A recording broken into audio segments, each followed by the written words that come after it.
Este pasado domingo falleció el economista italiano Alberto Alesina y lo hizo por caprichos del destino en unos momentos en los que al menos parte de sus ideas son más necesarias y están más de actualidad que nunca. Más en particular, Alberto Alesina ha sido el padre intelectual de lo que se ha llamado la austeridad expansiva. La idea de que el ajuste presupuestario no tiene por qué ser perjudicial a medio o largo plazo para una economía, sino todo lo contrario, muy beneficioso frente a sus alternativas de seguir manteniéndonos en un déficit público crónico. Ahora mismo España y el resto de países desarrollados se van a enfrentar a unos niveles de deuda pública desmesurados, desproporcionados, y justamente por ello habrá que plantearse qué hacemos con esos niveles de deuda pública tan elevados, tan gravosos. Y desde luego habrá economistas que sostengan que no hay que hacer nada, porque incluso la deuda pública puede ser positiva en tanto en cuanto nos dirán incrementa el ahorro del sector privado. Otros economistas lamentarán la deuda pública, lamentarán el elevado stock de deuda pública, pero nos dirán que tratar de remediarlo a través de planes de ajuste, a través de planes de austeridad, puede generar más problemas que beneficios y que por tanto será mejor quedarse con una situación no idílica, un elevado endeudamiento público, pero que no tiene alternativas más beneficiosas.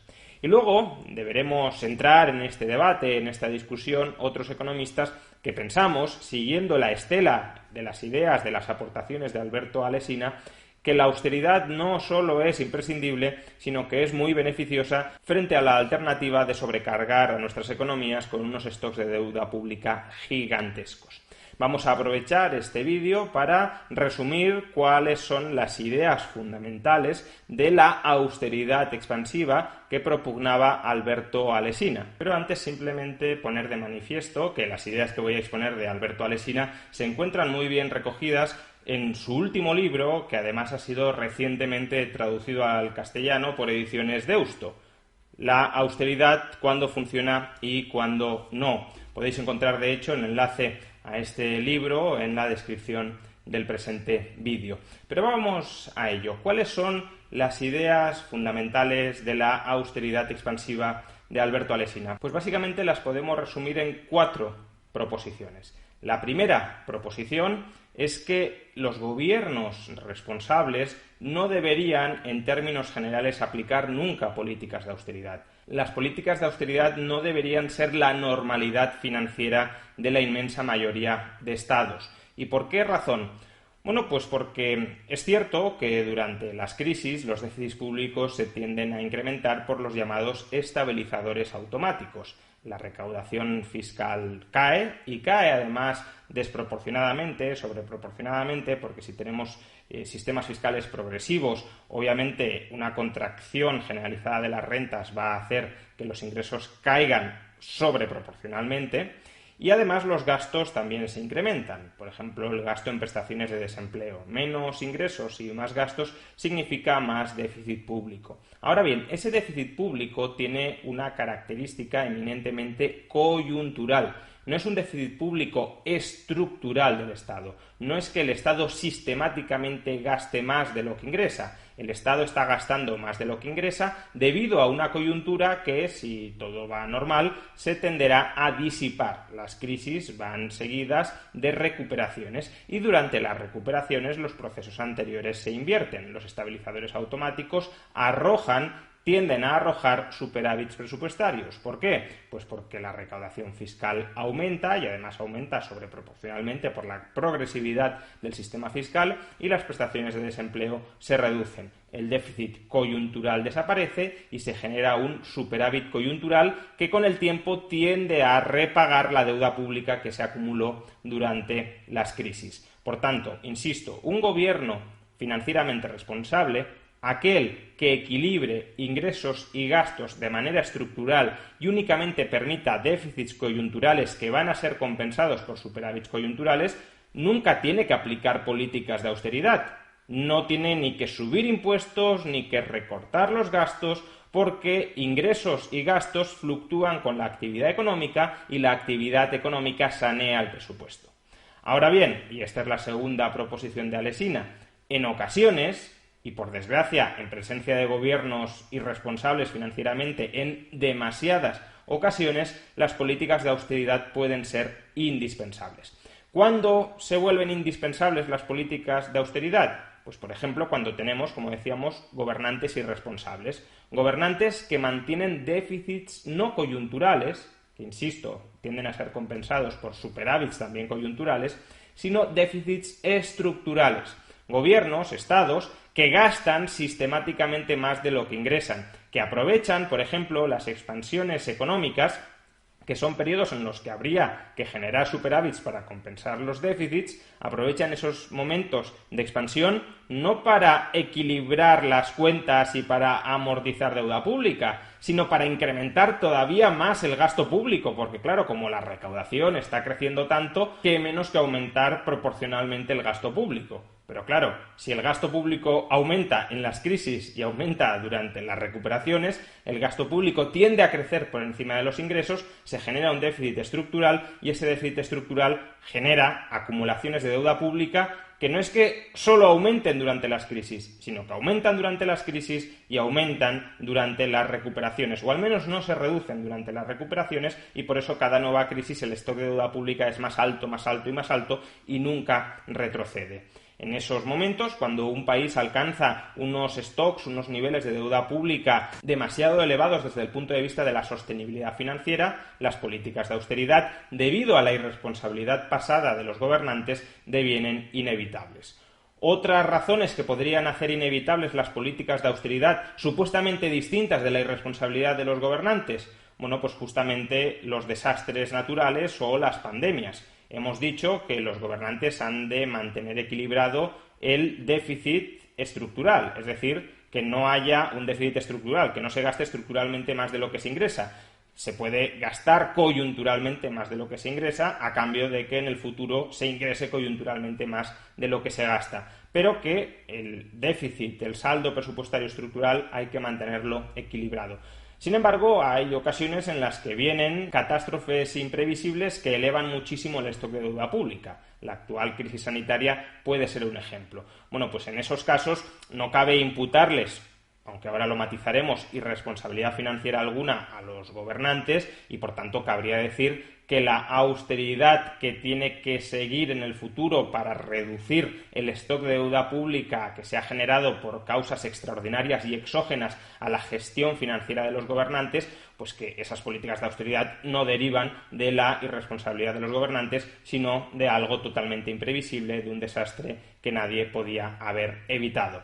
Como digo, esta proposición habría que matizarla y el propio Alesina lo hace porque si realmente un gobernante fuera financieramente responsable, no se dedicaría únicamente a mantener el equilibrio presupuestario de manera estructural, sino que se dedicaría a acumular durante los tiempos de bonanza los llamados fondos de estabilización. Es decir, el gobierno tendería no solo a amortizar la deuda pública que se acumuló durante las crisis económicas, sino a ahorrar un poquito más para generar un fondo de activos que nos permita contrarrestar el incremento de la deuda, que no sabemos por qué circunstancia, pero sí sabemos que en algún momento, por causas extraordinarias e imprevisibles, se va a terminar dando. Por tanto, un gobernante responsable, realmente responsable, acumularía fondos de estabilización que permitirían pagar la deuda pública incrementada de manera extraordinaria ante desastres naturales, ante catástrofes naturales, ante pandemias o crisis de otra naturaleza imprevisible. Pero bueno, en todo caso, no les vamos a pedir tantísima responsabilidad a los políticos y en general podemos decir que o las catástrofes naturales imprevisibles o la irresponsabilidad financiera de los políticos nos llevan a que en ocasiones el stock de deuda pública se incremente tanto que no quede otro remedio que aplicar políticas de austeridad. Y aquí llegamos a la tercera proposición de Alberto Alesina, la idea de que la austeridad puede ser expansiva, de que la austeridad no tiene por qué generar una crisis económica adicional. ¿Por qué motivo? Bueno, si nos basamos en un modelo keynesiano simplón, por definición toda política de austeridad, ya sea subir impuestos o bajar el gasto, tiene que ser contractiva. ¿Por qué tiene que ser contractiva? Bueno, pues porque tanto las subidas de impuestos a través de su influencia sobre el consumo o sobre la inversión, como las reducciones del gasto público a través de su influencia sobre el consumo público, deprimen la demanda agregada, es decir, deprimen el volumen agregado de gastos dentro de esa economía. Menor gasto agregado es, de acuerdo con las premisas keynesianas, menor producción agregada, es decir, menor PIB y menor volumen de empleo. Por consiguiente, desde este punto de vista, insisto, las políticas de austeridad, subidas de impuestos o recortes del gasto público necesariamente tienen que contraer la actividad económica. Sin embargo, Alesina dice que esto no tiene por qué ser así. No es que no pueda ser así. Puede haber algunos escenarios, algunos contextos en los que efectivamente la austeridad podría deprimir la economía en términos netos. Ahora bien, hay otros contextos que además van a ser los habituales cuando los estados se sientan empujados a aplicar políticas de austeridad, en las que sucede todo lo contrario, que la austeridad no solo no es contractiva, sino que puede tener efectos expansivos. Y concretamente la austeridad puede tener efectos expansivos o puede al menos evitar una contracción mucho mayor de la economía que la no austeridad en dos situaciones distintas.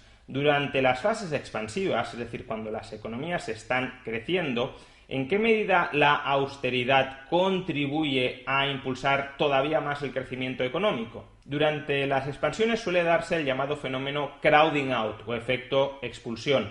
El sector privado quiere invertir en muchísimos proyectos muy distintos y el volumen de inversión está limitado por la disponibilidad o de ahorro nacional o de ahorro extranjero.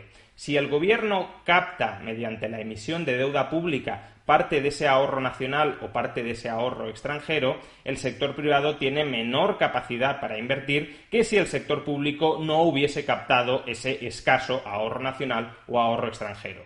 Todavía más, si el sector público no solo no emite deuda pública absorbiendo parte del ahorro que podría haber ido a parar a las inversiones privadas, sino que el sector público amortiza, reduce su endeudamiento, lo que está haciendo es que el sector público ahorra, es decir, suplementa el ahorro privado con ahorro público y eso permite impulsar todavía más la inversión privada.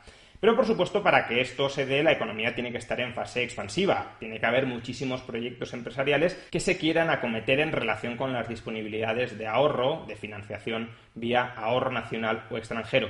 Sin embargo, en el momento actual nos encontramos en una fase de depresión o de crisis. Lo que falta no es ahorro, sino buenos proyectos empresariales en los que invertir. Por tanto, podría parecer que en las crisis la austeridad estatal sí contribuye a deprimir la demanda agregada y, por tanto, tiende a hundir la economía. Pero, de nuevo, Alesina nos dice que esto no es necesariamente así. Si estamos en una depresión en la que se está acumulando muchísima deuda pública, las expectativas, y esta es la clave, las expectativas de los agentes económicos tenderán a descontar que en el futuro se van a dar alguna de las siguientes tres cosas. Por un lado, o subidas de impuestos mucho mayores en el futuro que las que se darían en el presente para corregir esa sangría financiera que nos está hiperendeudando. 2. Recortes del gasto normalmente en infraestructuras o en servicios esenciales para el funcionamiento de la economía. O 3. Default inflacionista o deflacionista, es decir, aumento de la inflación o impago parcial, reestructuración de la deuda pública. Cualquiera de estas tres circunstancias, impuestos mucho mayores en el futuro, recortes de gastos esenciales para el funcionamiento de la economía e impago de la deuda pública, cualquiera de estos tres escenarios va a provocar un hundimiento de la inversión empresarial. Va a provocar un deterioro muy importante de las expectativas de rentabilidad futura de los negocios y, por tanto, va a provocar que aquellos pocos proyectos de inversión que se querían iniciar en medio de una recesión, en medio de una crisis, se aparquen definitivamente, incluso que los potenciales inversores saquen su capital del país ante la perspectiva de que ese capital sea expropiado fiscalmente o a través de depreciaciones cambiarias, a través de impagos de la deuda pública, a través de quiebras del sector financiero.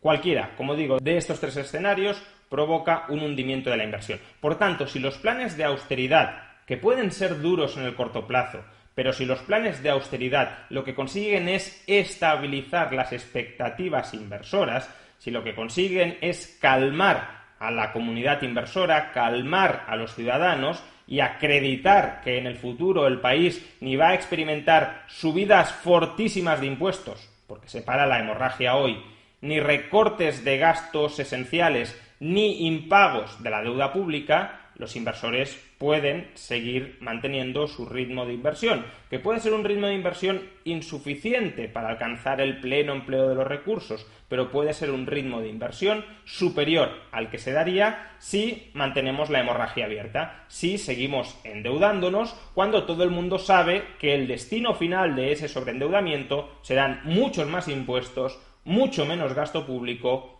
y además gasto público fundamental, como ahora luego comentaremos, o impagos de la deuda. Por tanto, incluso en una recesión, las políticas de austeridad pueden ser el menor de los males frente a la alternativa de seguir acumulando deuda, deuda y más deuda. Y así llegamos a la cuarta proposición de Alesina. Si las políticas de austeridad pueden ser la mejor alternativa tanto en fases expansivas como en fases recesivas, ¿qué tipo de política de austeridad es preferible? ¿Austeridad por la vía de subir los impuestos hoy para evitar que en el futuro tengan que subir todavía más? Porque claro, si sigues acumulando deuda pública, evitar la subida de hoy a costa de subir el doble o el triple mañana. ¿Subidas de impuestos hoy o recortes del gasto hoy? De nuevo también para evitar o subidas de impuestos futuros o recortes del gasto que ataquen el funcionamiento básico de la economía, como puede ser el gasto en algunas infraestructuras fundamentales, vías de comunicación, seguridad, justicia, etc. ¿Cuál es la mejor alternativa? ¿Más impuestos o menos gasto? Y aquí la respuesta que da Alesina es muy clara. Es mejor recortar el gasto público.